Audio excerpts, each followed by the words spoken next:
Good morning, everyone. Thank you for the introduction. My name is John Pattillo. I'm the president and co-founder of AvecMode. We're an experiential marketing agency where we do experiential marketing and measurement.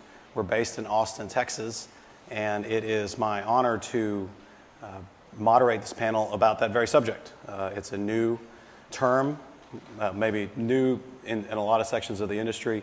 It's a different kind of marketing. And up on the stage, I have Shiloh. You'll have to say your last name for me. Euler. She is with Dell. Computers is based in Austin, Texas. We have Rachel Masters with Red Magnet Media, and Lisa Hickey, who is the marketing director of C3 Presents, which is a very excellent festival production company based in Austin, Texas, and they produce events like Lollapalooza and Austin City Limits Music Festival, along with a whole host of international events as well. So as we get this panel started, I think one of the first things that would be the most helpful is that we should define what experiential marketing means to you, not so much in a subjective sense, but within your particular industry focus. I think this is a term that means a little bit of something different to everyone. And so it's nice because on this panel we have, Shiloh represents a very established technology and computer company. And so obviously that position is going to be a little bit different and enlightening to folks who are maybe on the other end of producing events or trying to attract this sort of participation. So I will pose the first question, which is, how do you define experiential marketing, and within your particular sphere? I mean, what does that look like, from initial concept to actual execution? And we'll start with Shiloh. So experiential marketing, I think, is really the push-pull connection between a brand and the consumer. It's kind of when you take a product, a brand, and then the consumer and make them interact together in an experience that builds the brand and the product affinity. And so what does that look like for a company like Dell? What does that concept actually physically look like in the end result? So we're always trying to put product in people's hands. So make them actually touch, feel, play, and then ideally share that experience with people bigger than them. And Rachel? Yeah, so I am the co-founder and partner of Red Magnet Media, which is a social media and community management agency.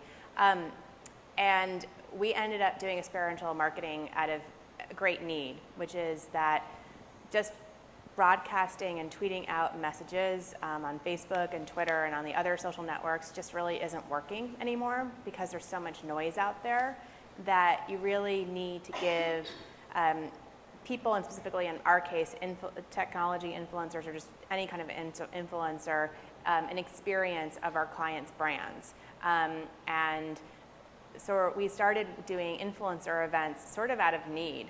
And we got started working with SHN, which is the Shorenstein Hayes Nederlander Theater Company here in San Francisco. They bring in all of the Broadway shows to town, like Book of Mormon is coming to San Francisco soon.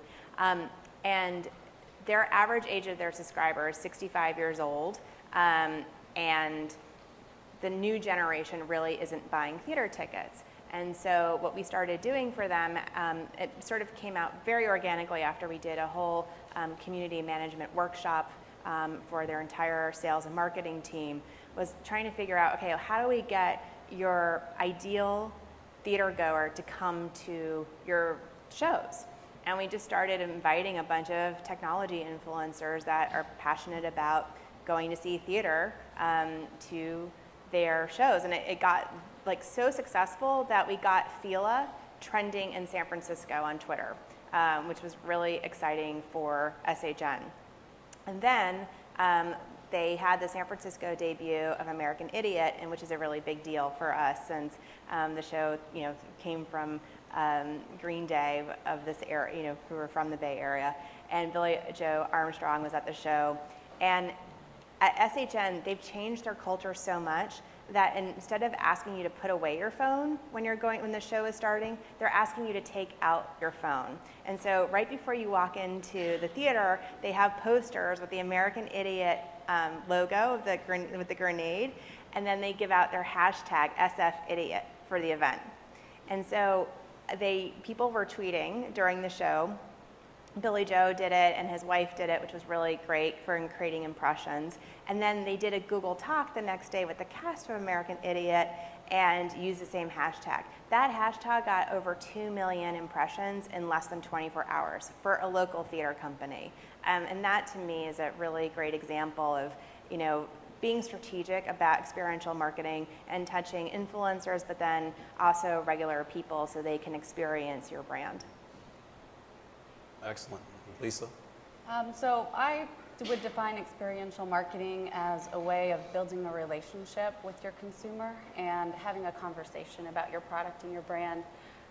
Consumers have so many choices now, and when they're ready to buy, they're going to find you. So I think it's a great way to build the brand, to talk about your product. Our company, we produce a lot of experiences with our festivals. We work with some clients to produce these experiences for them. And then it's actually a tactic that I use to promote our own festivals.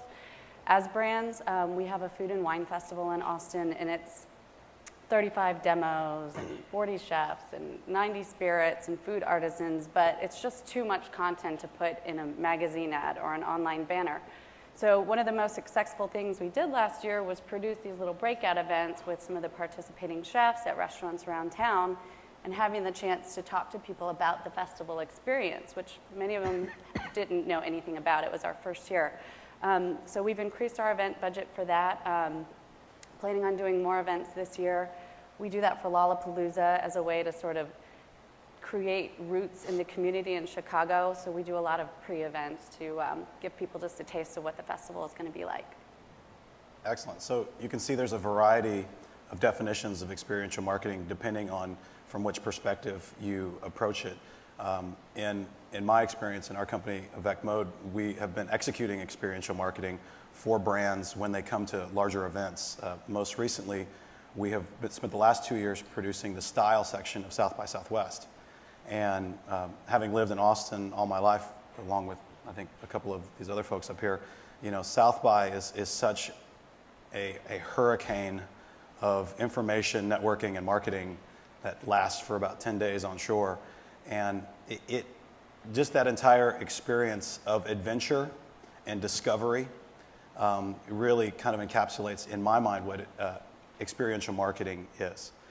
People from all over the world come to Austin, and then they figure out what Lone Star beer and queso is. And they will remember Lone Star beer for the rest of their life because they had such a great time during that season in Austin. They'll go home to Belgium or South America or Russia or whatever. I mean, it's crazy the stuff that I will see in my world travels that comes from my hometown and goes to all far points of the earth because they got to eat chips and queso on South Congress in Austin, Texas for 2 days.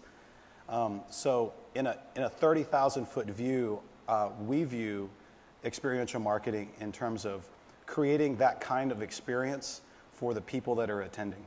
And if you can work in your clients or your brand's goals with that in a positive way, then you're going to be able to deem that as a success. So that looks a little bit more ambiguous and it looks a little amorphous, but you can't argue with the results because when people get to go somewhere, they get to have an adventure, they get to experience something new, and then they want to take something home with them like a souvenir to remember that time.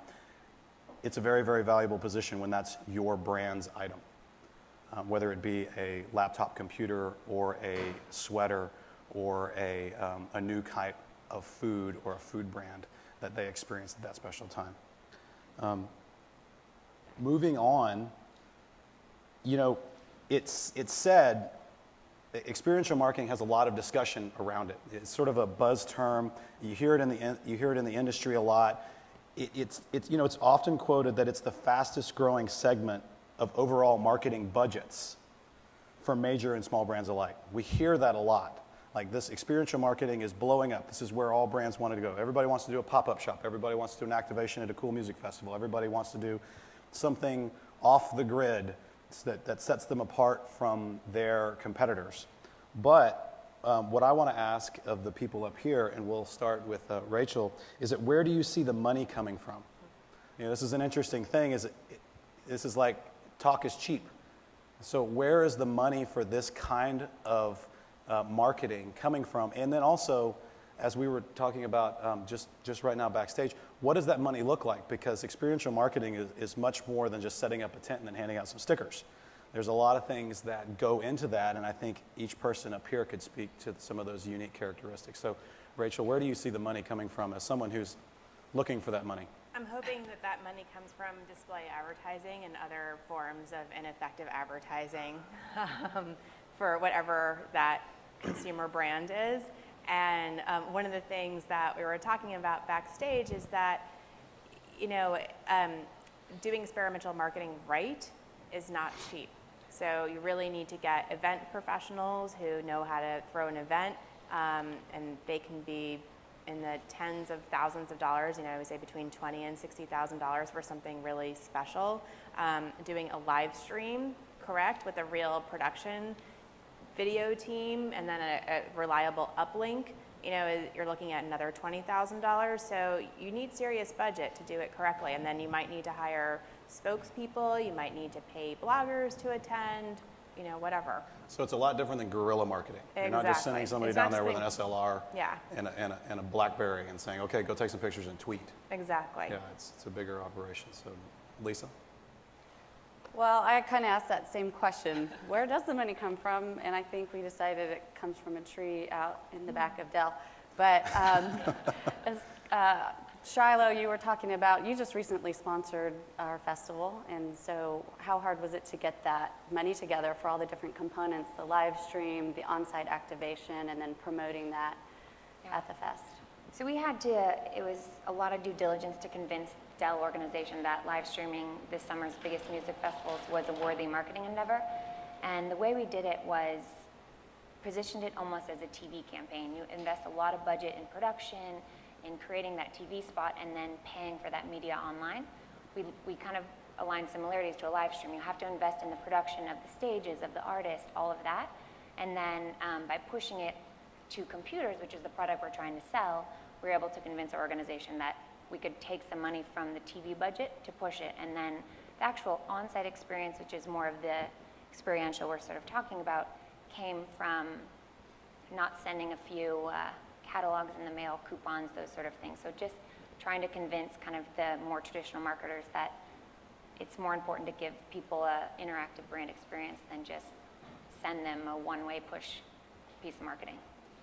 Yeah, to follow up on that, some friends of mine work with Dos Equis, and they did this experiential marketing activation in Austin called the Most Interesting Man Academy, and it was spectacular. They found a castle 30 minutes outside of town. They had live music and a skydiver, and I mean, it was out of control. It was one of the craziest parties and most fun things I've ever been to. And I kept looking at it going, how on earth did they get this budget approved to do this thing in the middle of nowhere where I mean, it's just an invite-only kind of operation.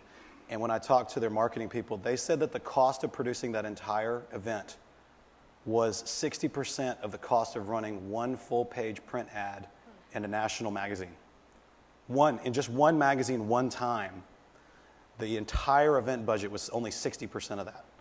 And the impressions that they got, the lasting sort of brand building that they received from that, the goodwill that they received, and the brand loyalty was, I don't know how you can measure that, which is also the kicker. We were talking backstage is that how do you define success when you're doing an experiential marketing type of campaign? Because you know, it's so new, and I heard somebody on the news describe innovation is an incredibly admirable thing, and that all companies really want innovation. But the fact of the matter is, the bigger your company is, the more terrifying innovation is. And so you know, everyone wants to talk about innovation, but few people actually want to do it.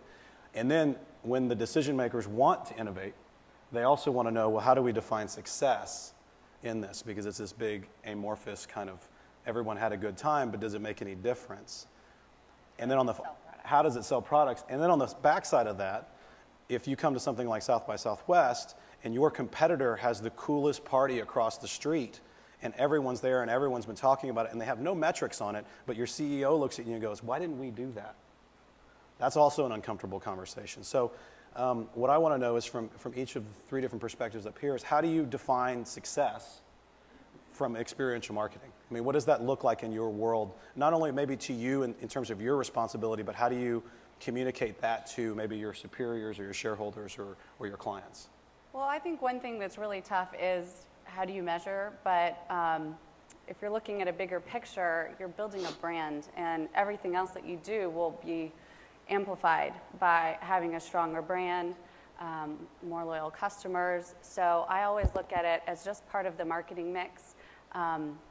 But what we do with our sponsors, and you'll have to tell me if this is helpful, but we prepare some comprehensive recaps for each of our sponsors who are, investing a lot of money with us a couple times each year for our festivals. And so we pull all the demographic data, where the top 10 sales markets came from, how many advertising impressions our brand got, what that media value was, and just great photo recap of every sponsor's activation, and that you can take that to your bosses and say, look at what our money got us. And we actually did an exercise with that exact deck that she's talking about, where we looked at, so obviously Dell.com is our major commerce online. So we looked at the major markets that were at those festivals, and if we saw an increased site traffic based on those markets of those that attended. Last year with the live stream for Lollapalooza, 34% of the people that tuned into the live stream visited Dell.com within a week based on the cookie pool that we monitored for that. So maybe they didn't go to Dell.com straight from the page, but a third of them organically visited the site. So it's very helpful data. Great. Yeah. I think in addition to all of that, arming the people who are doing the experience with a hashtag, with a link to pass on to all of their friends that is trackable with Google Analytics, really encouraging them, like sending them a very personalized email saying, hey, we're so glad that you're going to be going to this event. If you're having a good time, please use this hashtag, please pass on this link, please invite your friends with this link, so that if you're giving someone a free opportunity, if they're really into what you're offering them, and hopefully you've targeted the right people, they're going to want to share that and provide some value and service on to their friends and followers. And so that's a really great way to make sure that what you're doing is trackable and also is reverberated out and messaged correctly. So one other thing to that point is that what we try to do is have people share from our product so we can document how many times they've touched the product, but it also creates a bigger social cloud. So every time somebody actually touches our product and shares socially, and we incentivize them to do that with prizes, upgrades, et cetera, we can report that back to the business as product impressions as well as social impressions. And I think when you look at experiential marketing, as you have an event, so it has its own life cycle. You have the pre-promotion of the event and all the media and publicity that you're going to do to get the RSVPs and eyeballs and people actually butts in the seats at your event. Then you have the engagement at the event and all the social sharing that goes on there, the opportunity to capture content, which then you can package after the event and say, thanks so much, relive it, here's some little tidbits. So you've got more than just the one night or 3 days or whatever it is, just trying to maximize that time frame around your event. So just real quick, and one last question before we take some questions from the audience. Where do you see in your respective worlds experiential marketing heading in the next 3 to 5 years? Personally, I think it's the future. I think the consumer is getting smarter and smarter, and they expect more and more from the brands, so they really want an integrated experience. So at a very basic level, if you go into a Nordstrom or even an Apple store, it's an experience, it's something that you expect, and then you buy a product. I think that's kind of the genesis of experiential marketing, be it a pop-up store or an actual retail storefront. Yeah, I totally agree. I think that it's going to become harder to create more unique events because, like you're already saying, edgy and off the grid. And if I see one more food truck at another event, I don't, you know, or grilled cheese. I mean, you're going to really need to be creative, and so I'd come up with something new, which is I think really great for the consumer and for people who have followings online. Like it's going to be super fun. I think also something that's going to be interesting to watch is how can various online services help create experiential marketing opportunities virtually? And there's a huge opportunity in that.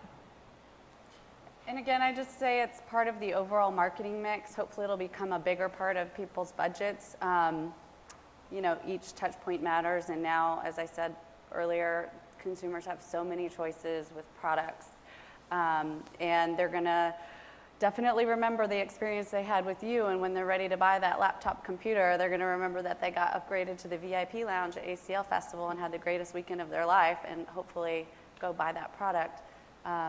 So, you know, our company is looking at dedicating some resources to creating just a division dedicated 100% to creating these client experiences. Right now, it's sort of part of everything that we do, but having that more of a focused experience, because now we're finding ourselves giving ideas to our clients so that they're able to create something on site at the festival that enhances the experience. Like, oh, we really want to do a anniversary lounge for Lollapalooza that has photos and memorabilia, but as a festival, we don't have the budget to do that. So working with a brand to come in and build that, that's just one example. So we're doing more and more of that concepting for our brands and clients that we work with. So we're looking at investing more time and energy into that space.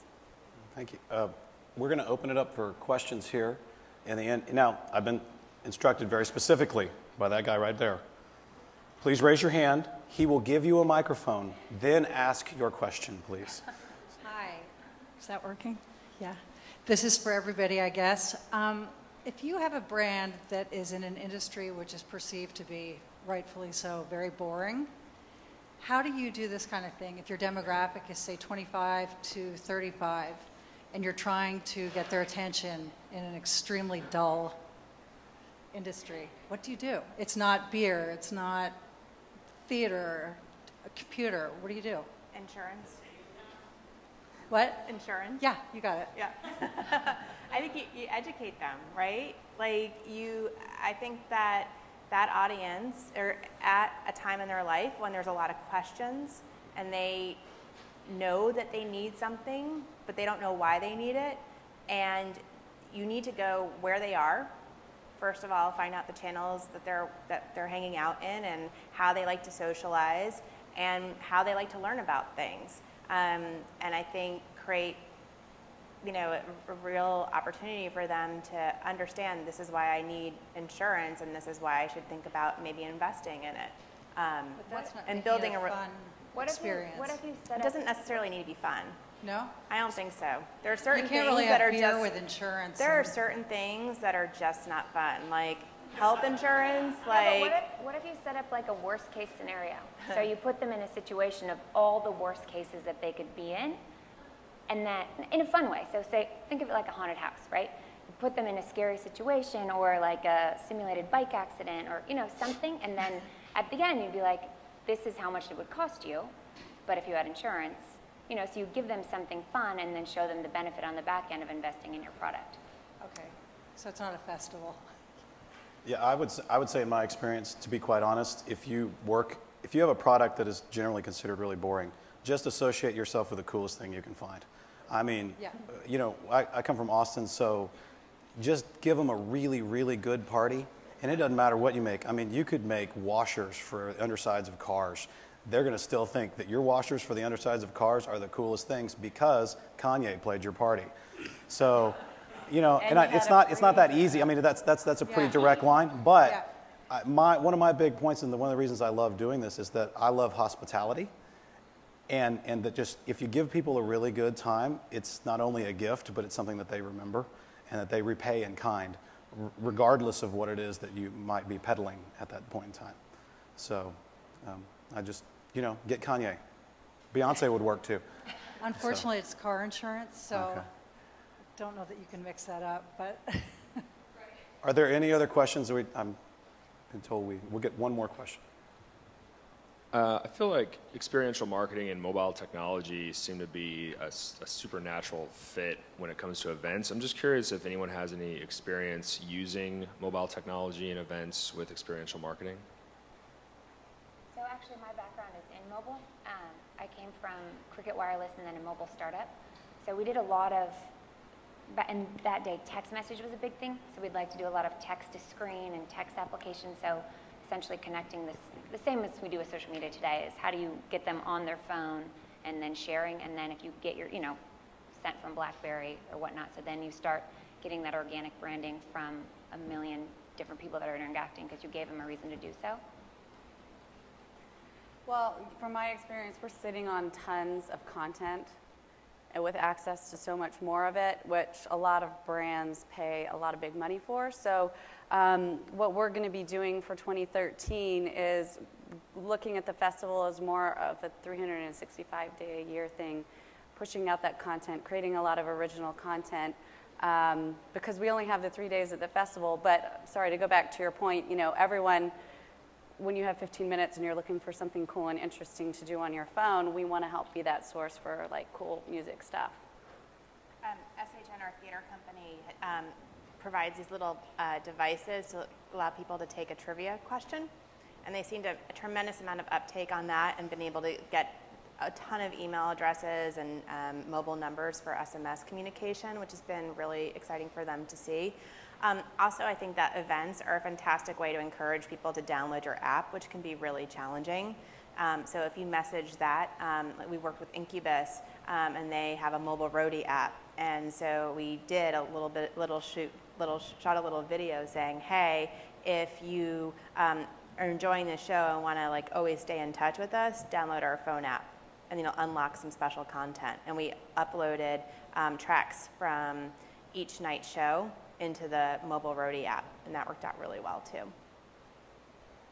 I think that's the future, that how you harness that, mobile first. Isn't that what I heard in the last presentation? It really is the future, and I see the two being combined together, because this last weekend when I was at Austin City Limits Music Festival, you realize time and time again that we as humans and as a society, we gather together. Music festivals and large events have become the new county fair. It's the new, it's like cruising. Your parents or your grandparents probably did. Everybody get dressed up and then cruise the main street and want to see all their friends and show off their duds and meet new folks and find an adventure that way. The real secret will be is that, hey, how do you harness that? How do you measure that? But you can't ignore the fact that people go out and buy an outfit. They plan what they're going to wear. They know what they're going to see. They have goals that they want to achieve. And then they will be very, very brand loyal to anything, including boring insurance, that they have a positive association with. And so it's an exciting growth spot in our industry. Well, you've shown me that time sign 5 times, so I think we're going to call it. And I believe after this we all get to eat. Is that correct? Hey, that deserves a round of applause right there, the eating.